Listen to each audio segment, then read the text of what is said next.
Let's look at a later poem, Sailing to Byzantium, written in 1928. The setting here is the Byzantine Empire, and in particular Byzantium. Earlier and then later called Constantinople, now Istanbul. Here he is at, well, the surviving part of the Roman Empire. He's thinking about Byzantium as the capital of the eastern half of the Roman Empire, something that survives until 1453, long after the collapse, really nearly a millennium, after the collapse of the Western Empire. And it's something that is mysterious. Relatively little has been known in the West about the Byzantine Empire.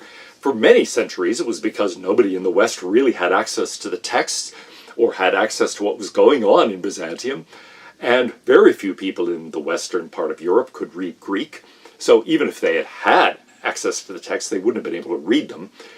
But part of the problem here is that this is an empire that, after all, persisted for a millennium, largely out of contact with Western Europe. And so there's a huge amount of history there that has been largely opaque to Western Europeans and to Americans. So this intrigues him. He thinks there's a lot about that civilization that remains to be learned, and also a lot from which we can learn. At one point he says, "I think if I could be given a month of antiquity and leave to spend it anywhere I chose, I would spend it in Byzantium, a little before Justinian opened St. Sophia and closed the Academy of Plato. Maybe never before or since in recorded history, religious, aesthetic, and practical life were one." He goes on, "Byzantium was the center of European civilization and the source of its spiritual philosophy. So I symbolize the search for the spiritual life by a journey to that city. I speak of a bird made by Grecian goldsmiths. I use it as a symbol of the intellectual joy of eternity, as contrasted with the instinctive joy of human life." So here's the poem. That is no country for old men. The young in one another's arms, birds in the trees, those dying generations.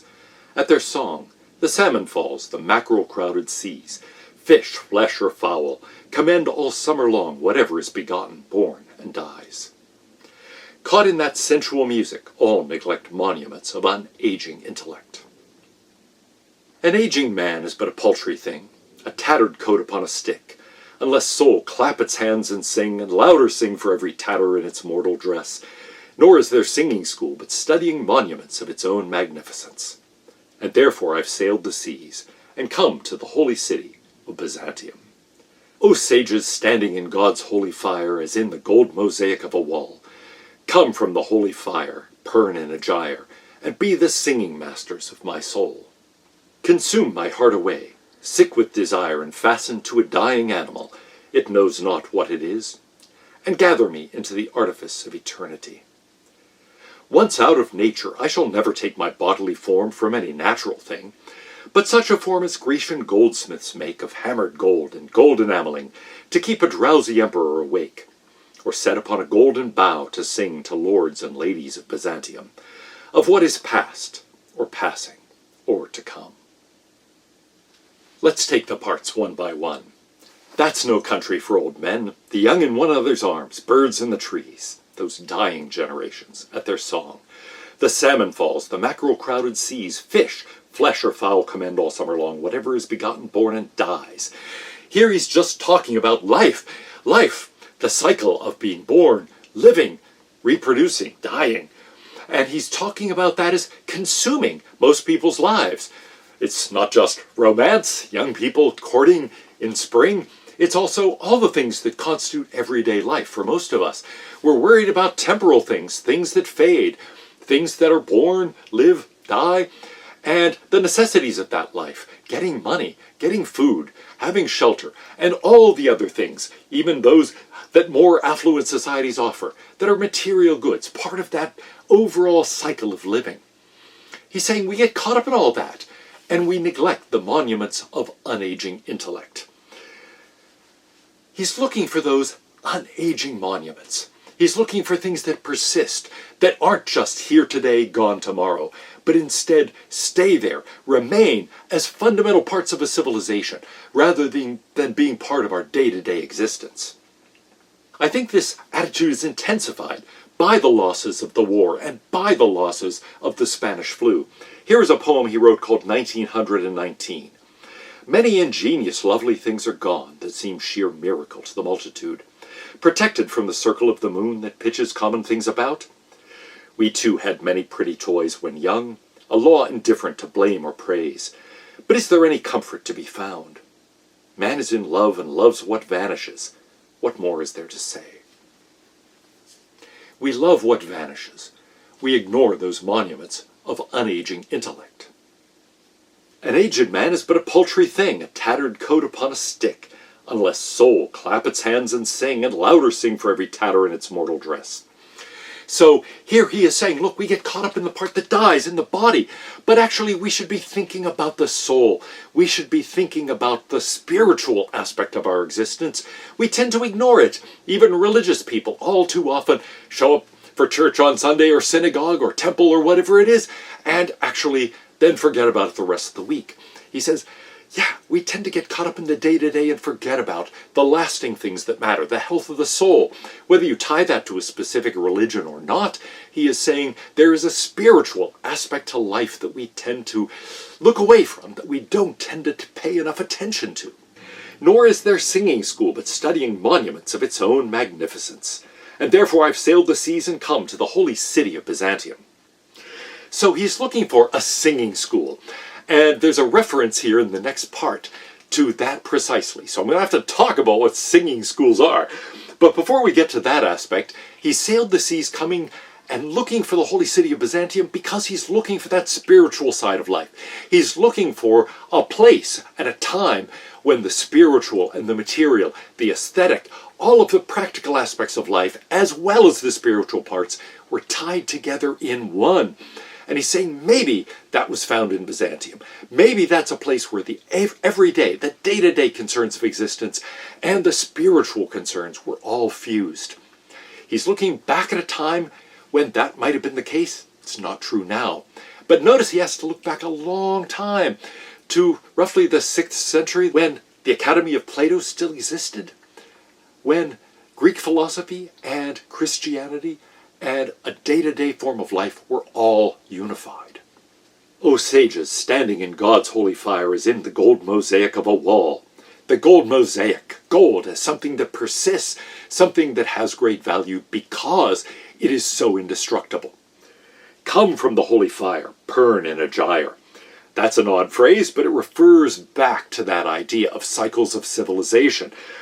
Pern means a reel, a spindle, a spool. And a gyre, that is that kind of cycle of civilization. So here he's thinking of the holy fire, something that is part of that cycle, that progression of cycles. And be the singing masters of my soul. Now, what does he mean, singing masters? The idea here is something that's a bit foreign to us now, but if we go back to the 19th century and still persisting into the very early parts of the 20th century, we do indeed find singing masters and singing schools. What are these? Well, it was a movement to try to teach people to sing, and specifically to sing spiritual songs, hymns.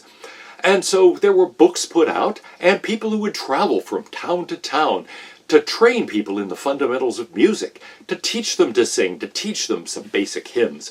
And so there were a series of books. Here are some that I happen to have on my shelf.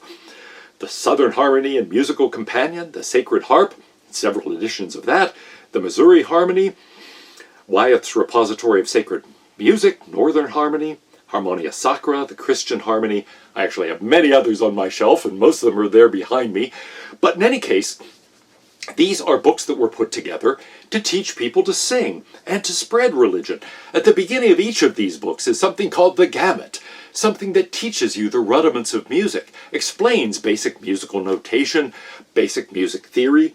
And so it talks about the scale, it talks about a variety of things to teach people to sing, but also the notes in these hymnals are shape notes. And so even if you can't read music, you can know, oh, sing a triangle, sing an oval, sing a square, and so on, and you get the idea of what the notes are.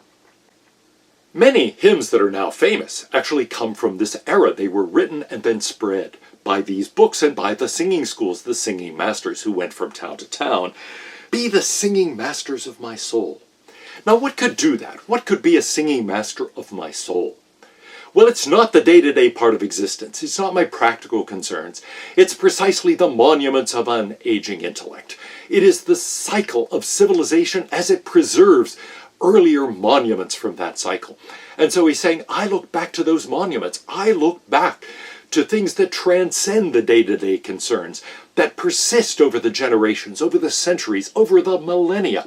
I am looking at those monuments to understand better the spiritual part of life, the part that is not tied to the day-to-day concerns, or at least is not dependent on them. So he says, consume my heart away, sick with desire and fastened to a dying animal. In other words, my body. It knows not what it is, and gather me into the artifice of eternity. My soul doesn't know what it is. It's tied to this dying animal, the body. And that means that it really has no conception of what the purely spiritual side of life is like. So teach me that, monuments. Once out of nature, once out of that concern with the day-to-day, and trying to distinguish myself from the dying animal, the body, and its concerns, I'll never take my bodily form from any natural thing, but such a form as Grecian goldsmiths make. So like gold, something that persists over the centuries, over the millennia, something that is not corruptible in the way that bodies are. Of hammered gold, gold enameling to keep a drowsy emperor awake, or set upon a golden bough to sing to lords and ladies of Byzantium, of what is past or passing or to come. That last line, what is past or passing or to come, the past, present, and future. Yes, people will talk, and they will establish these monuments of unaging intellect that persist. And they'll be concerned, in part, with what is past or passing or to come. But notice these are monuments that can speak to all of those, that can speak to the past, speak to what is passing, speak to what is to come. They, in short, transcend those temporal concerns, the things that vanish, and instead involve the things that persist over time. So I think that Yeats is reflecting on his own life, looking at it saying, I've been concerned with lots of things that are temporal. I've been concerned, for example, with Ireland's independence from England and lots of other things, and he doesn't disavow any of those temporal concerns, but he does say there's something more fundamental, something we tend to ignore. And we ignore it at our peril. We're ignoring the spiritual part of life. After all, the body is something that does arise and eventually vanishes. But the soul doesn't. He says the soul has to learn from what persists, from what concerns the past, what is passing and what is to come. Those things that are the monuments of unaging intellect. And in writing the poem, I think Yeats is imagining that maybe he can contribute and become part of those monuments of unaging intellect, part of the heritage of a civilization that can speak to the future the way he hopes to be able to speak to the present, and the way he hopes to learn from the past.